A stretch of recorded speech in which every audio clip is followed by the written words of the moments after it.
Hey, what's up? Hello. Welcome into Fantasy Filmball, the show where we turn movies into sports and sports into something we don't talk about here. My name is Matt, and this is our second TIFF coverage video. This is day 3 of TIFF, Saturday, September 9th? September 9th. And I am currently on my way to the Scotiabank Theater to see American Fiction. I'm very excited. This is one I've been hyping up for a long time, and it turns out I was right. Apparently, this film is spectacular. It's getting great reviews. People are saying it's a People's Choice contender. And if that's the case, well, I feel very vindicated for all this time I've been talking it up. Yeah, I'm very, very excited to see it. So I'm about to head inside right now.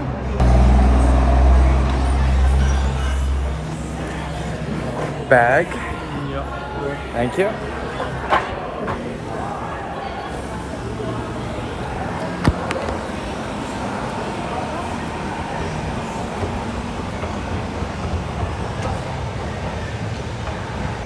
They were just playing Nickelback, and it reminded me, yesterday night, they had a massive Nickelback concert on Festival Street, which shut down everything. I was not around for it. I wish I could have gotten y'all some footage of frickin' Nickelback playing. Oh my god. Oh lord, so funny. Anyways, am I gonna get Starbucks right now? You know what? I think I am.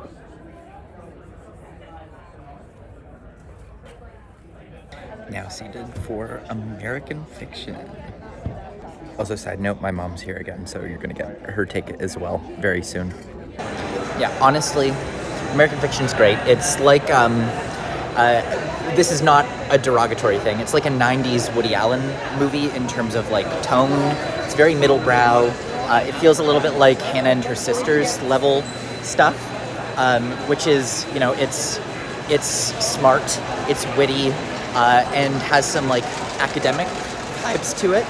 Anyways, next up, I am going to be seeing The Peasants, which is a fully painted animated film. It's from the same filmmakers that did Loving Vincent a few years ago, which I did not like, but I have high hopes for this one.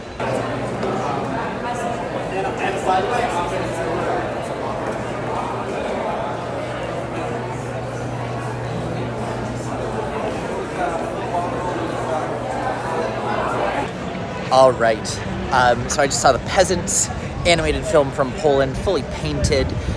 It was good, it was solid. I will say the animation style looks really nice on wide shots, but as soon as it goes into close-ups, which it does way too much, you can really tell that it's fully rotoscoped, and it's not a great look at that point. It's almost too realistic that like it feels like it's just a photo that they've painted on top of or put a filter on. So yeah, at times it's a little bit, so at times it's just a little bit off-putting with the animation style, but the story's very solid, the characters are compelling. It's not one of my favorites, I'd say. I was a little bit disappointed, but I would still say it's worth a watch. It's such an interesting art style, and you can tell that so much work was put into this film. But next up, I am going to grab a bite to eat. I am starving. I'm gonna grab a burger or something.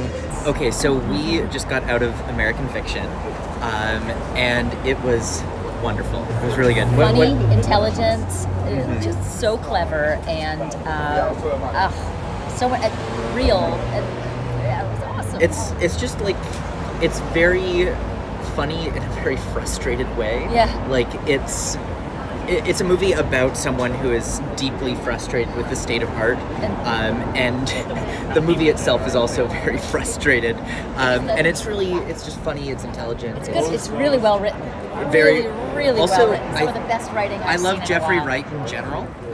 I always love what he does, and I think this might be the best performance he's ever given.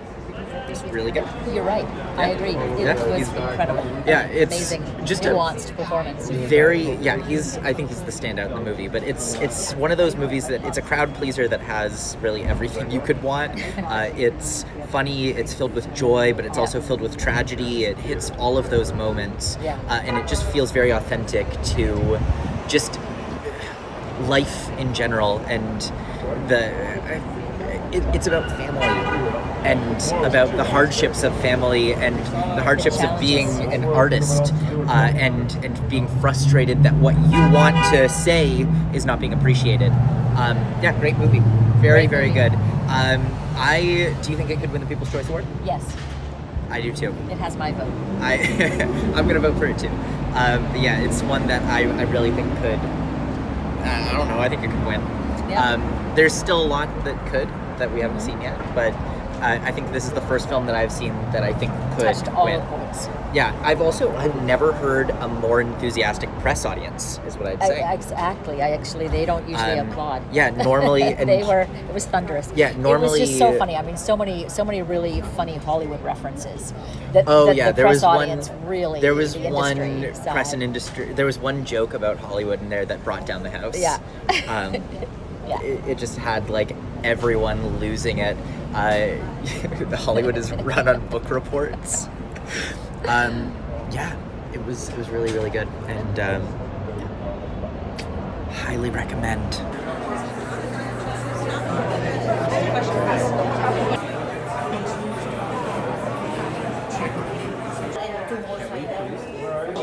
Anthony Hopkins, let's go.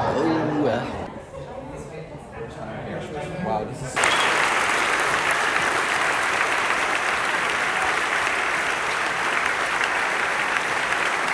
So I just saw One Life, the Anthony Hopkins movie.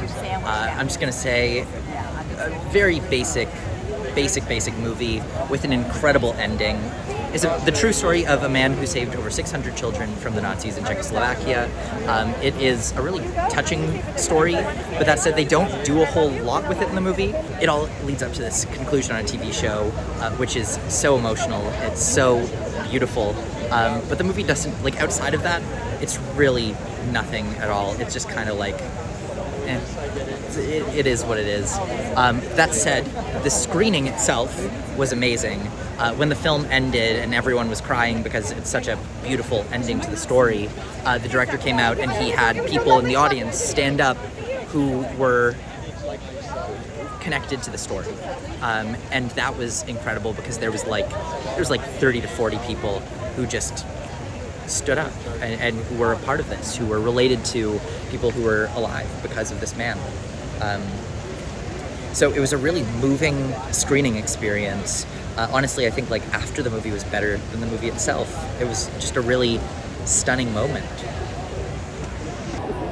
But I am now in line for my least favorite theater, the Roy Thompson Hall, and I am waiting to see Kate Winslet's new movie, Lee. I don't know if I'm going to get in. There's a lot of people in front of me. We'll see. Also, it doesn't really matter if I get in because I can see it tomorrow morning.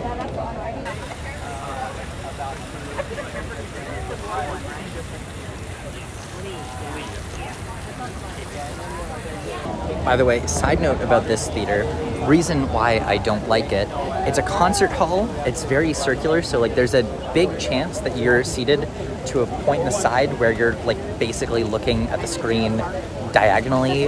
Like, it's awful. There's so many bad viewing angles in here.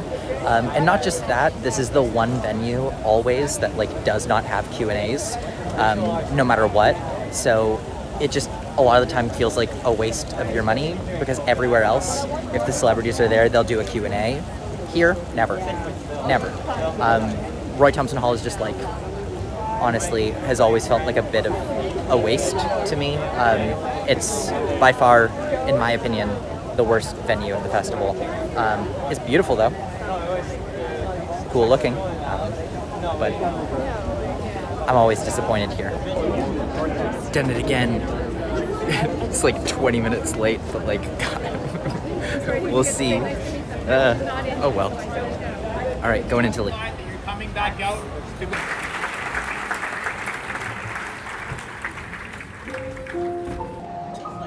See what I'm saying?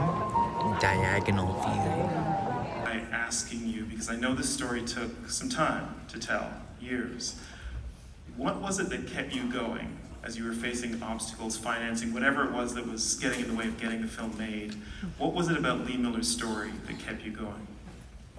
I think the fact that her tenacity and what she did and put herself through in order to tell the truth is so much more than we had to go through for these, you know, to get this made.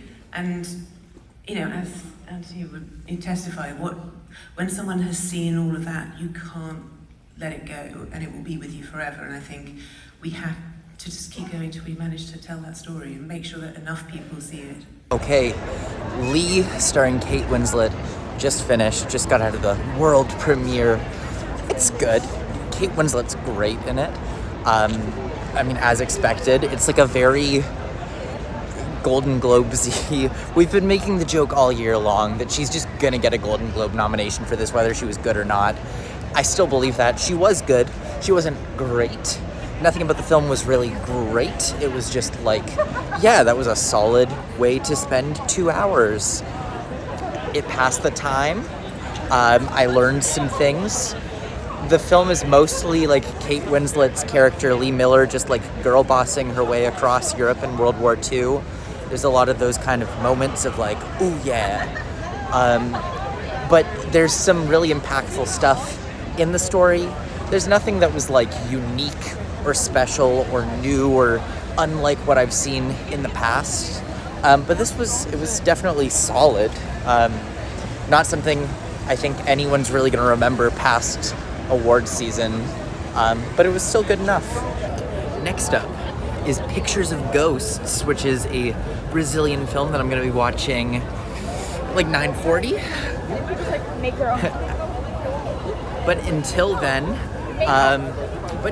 I think I'm just gonna go grab some dinner, maybe do some work, maybe just explore the sights. Actually, you know what? I'll do that right now.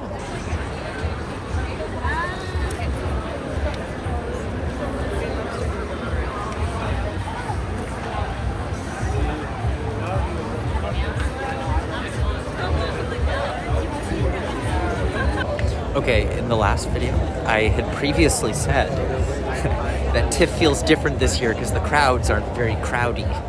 I think I was wrong. What the heck is this crowd?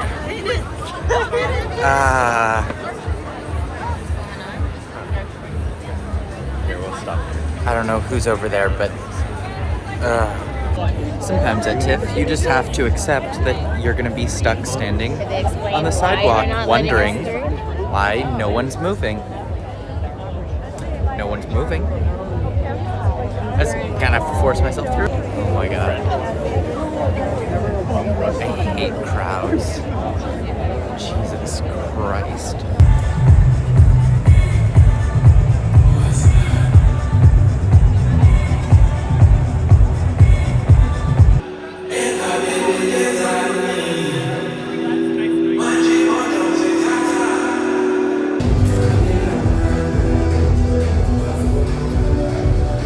Right. We just got out of Pictures of Ghosts, which was brilliant. It's kind of an experimental memoir-esque documentary. It feels very adjacent to like the works of Agnes Varda in a lot of ways. It's a very personal, very small film, and it's done in 3 chapters. The first chapter being about the director's childhood home, the apartment that he grew up in, where he first started making movies and filmed many of his first films. And then the second part is about the cinemas in his city that have since disappeared, the cinemas that now no longer exist. And then the third part is about the cinemas that currently exist in the city, which he refers to as his churches. In a way, I hate saying this, but it feels like this guy's Roma. Or Empire of Light. You know, it's a documentary about his relationship with cinema and his childhood. He goes back to his childhood home and speaks about what impacted him there and what brought him to the cinema. And then he speaks about cinema and its impact on him as well. Just a really beautifully crafted film. I was captivated the entire time. It was funny, witty, unique, different. Loved this one. Actually, probably outside of Hundreds of Beavers, which might not count, this is probably my favorite film of the festival so far. It was wonderful, and I would highly recommend it to anyone who likes movies. I don't think I would recommend this to anyone who's like not a cinephile, but it's a beautiful, beautiful film. If you already love movies, if you love making movies, if you love the idea of movies, if the movies bring you joy, if cinema is something that really means a lot to you, this movie is wonderful. And it's short too. That's also good. We love that. Anyways, I was supposed to do Midnight Madness again tonight. I did it last night. And I was planning to do it like most days this week, but I'm gonna be honest with you, I am already freaking exhausted. I'm gassed at this point, and I just need to go home and sleep, especially because I do have to do Midnight Madness tomorrow. I'll talk more about that tomorrow and why tomorrow's Midnight Madness means so much to me. But yeah, tonight is Boy Kills World. I'm not gonna go to that one. I am gonna go to Hell of a Summer tomorrow. If I can get a ticket. Oh my God, I'd be so embarrassed if I didn't. But yeah, I'm definitely very much looking forward to that. But for now, I'm just gonna go home and sleep.